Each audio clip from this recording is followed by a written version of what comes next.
जनसुराज की ओर से बेलागंज में मैथमेटिक्स के प्रोफेसर खिलाफत साहब जनसुराज के आधिकारिक कैंडिडेट होंगे और इमामगंज में जनसुराज की ओर से डॉक्टर जितेंद्र पासवान को उम्मीदवार बनाया गया है। जनसुराज की ओर से इमामगंज में चुनाव के प्रभारी पूर्व विधायक किशोर कुमार मुन्ना जी होंगे और बेलागंज में चुनाव के प्रभारी अमजद भाई होंगे। इनके नेतृत्व में, इनके मार्गदर्शन में, इनके सहयोग से पार्टी यहाँ चुनाव लड़ेगी और सब लोग मिलकर हम लोगों का प्रयास होगा कि जनसुराज अभियान में जो बिहार की जनता को हम लोगों ने वादा किया है कि जो कोई भी चुनाव लड़े वो स्वच्छ छवि का हो, बिहार को सुधारने का जज्बा और मंशा रखता हो। जनसुराज के अभियान के जितने भी प्रत्याशी हैं ये यहाँ के जनता के बीच से निकाले गए हैं। उनके मत को सुनकर हम लोगों ने प्रयास किया है कि जो जनता चाहती है उसके हिसाब से टिकट दिया जाए। ये पटना में किसी कमरे में बैठकर उम्मीदवार नहीं तय किए गए हैं। कोई ये नहीं कह सकता है कि उसने 1 रुपया भी दिया हो उम्मीदवारी के लिए, कोई पैरवी नहीं। जिसको भी जनता ने चुना उसको हम लोगों ने अपना उम्मीदवार बनाने का प्रयास किया है।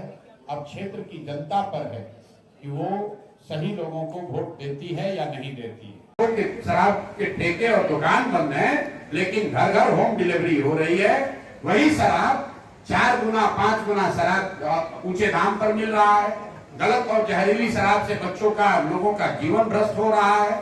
और सबसे बड़ी बात कि बिहार सरकार का, बिहार की गरीब जनता का हर साल 20,000 करोड़ रुपए का नुकसान हो रहा है। ये पैसा कहाँ जा रहा है?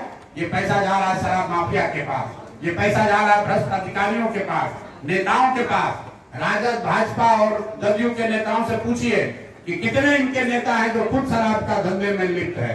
नीतीश कुमार के अगल बगल बैठने वाला कोई ऐसा अधिकारी सलाहकार नहीं है जो शराब माफिया से पैसा नहीं पा रहा है। छपरा में आज 2 दिन पहले जो घटना हुई है, 1.5 साल पहले उसी छपरा में 70 लोगों की दुखद मृत्यु हुई है और हम लोग के मुख्यमंत्री ने इतना भी गवारा नहीं समझा कि एक बार जाकर लोगों से पूछे कि क्या हुआ।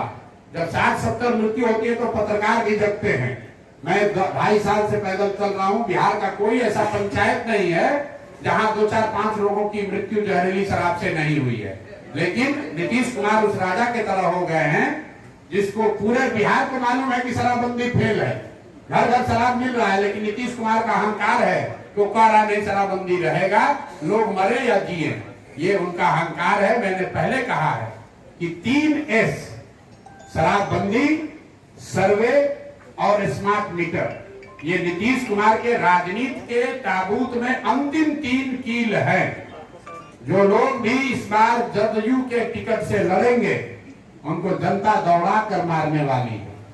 फर्जी शराबबंदी के चक्कर में, सर्वे के चक्कर में, जमीन के सर्वे के नाम पर जो लूट हो रही है उसके लिए, और जनता को डरा कर दबा कर जो स्मार्ट मीटर लगाया जा रहा है वो, ये 3S नीतीश कुमार के कैरियर को बिल्कुल सील कर देगा। इस बार उनको इतना भी सीट नहीं मिलेगा कि वो किसी से कोई समझौता गठबंधन कर पाए।